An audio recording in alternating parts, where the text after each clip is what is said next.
When you look at it, so many people, they really don't know how they can be a good friend to their friends.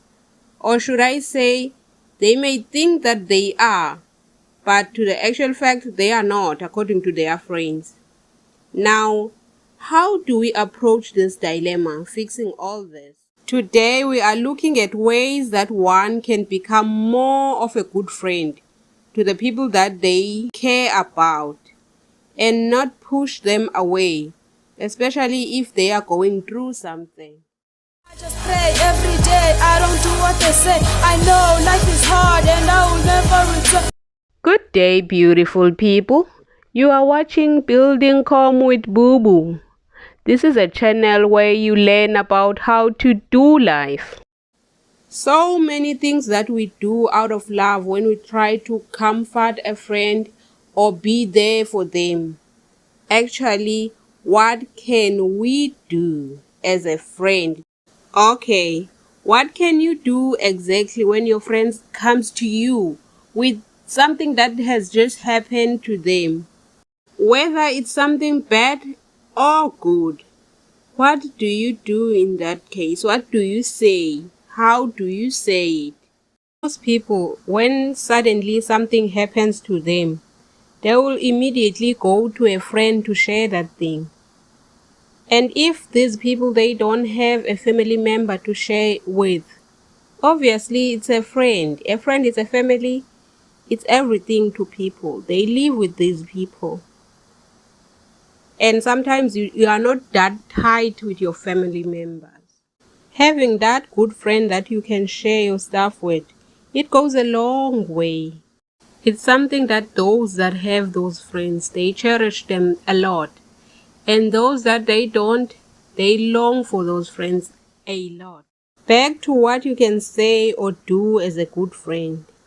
First of all, you should listen. Listen carefully to your friend. Listen to what they have to say first. I'm not talking about a person who will interrupt and impose their little stories when the other is talking. Learn to listen. Listen, it's not about yourself now.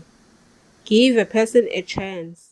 Just listen to a point where you can hear your friend, where him or even her will see that you are hearing them. You are hearing what they are saying at this moment. Ask them to start afresh if maybe you did miss something. There's nothing that any person, anyone that appreciates than being listened to or just being heard, even a child. When you have listened to your friend properly, only then you can start to empathize with them. Meaning, try to put yourself in their shoes rather than just reacting or trying to tell them what to say or what to do. Try to understand your friend and interpreting that feeling to them. Stop denying what your friend is. I don't know much about other cultures, but in an African community, there are those friends where immediately when you open your mouth trying to tell them something, they will say, no, no, stop, you are lying. Really? No, you are lying. Especially if it's something they never thought of, or it's something scary, or they just don't believe it. They will go, no, oh no, you are lying. You are lying, stop. Please click on the like button below if you find this valuable. Okay. Seriously, we should not say someone is lying when they are sharing their experiences with us. Sit down and listen. Remember, every truth depends on someone who is experiencing it. It's their own perception. When you keep on interrupting and interpreting their situation in the way that you see it, denying what they are saying, that becomes an insult to your friends' ears, even to their eyes. I'm not saying you don't have to tell your friends what you think or your advice as a friend to them, but You can tell them when they are all done, and do tell them that now it's your opinion, it's your advice to them.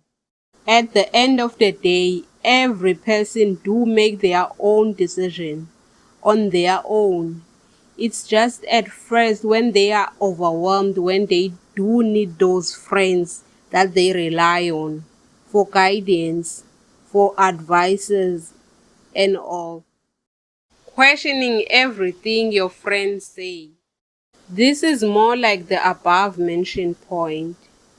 Constantly asking, are you sure? Did you just say? You might not be aware that you are doing this. But please find out if you do, then try to minimize it. It will slowly come to an end. If you are aware and you put an effort to try to end it, then it will come to an end. We all do these things, members, to our friends, even to our families. I, to be specific, am the biggest culprit. But most of the time I try to minimize all this and be fair. Sympathy, sympathy, sympathy. It is one of those things that at first you might mistakenly think it's a good thing to do. Yeah, it is at some point, but sympathy is seriously detrimental. Sympathy doesn't mean that you care too much about a person. Even a person that you don't even know, you can just feel that sympathetic feeling towards them. So, don't focus on sympathizing with your friend, please. To a person who people are feeling sympathetic towards, it makes them feel too deep in that situation. It basically makes them feel even worse than they were, making excuses to what's happening. Please don't come up or create some stories when your friend is trying to tell you exactly what happened. You might be coming up with these trying to dilute the situation, but no, Mtase, no. This can only make your friend's mind to escalate trying to deal with what is happening and what you are trying to say right now. Let your friend deal with what is happening and be there for him or her as a friend. Don't try to make them escape the reality. That will be you showing that you respect them fully. If you find this information helpful, please don't forget to like and subscribe for more videos like this. Comment with what you think. That is all for this video, members. Let's sure to meet on the next upcoming one. Remember to be good to yourselves and to people around you. It all makes this world that we live in much better.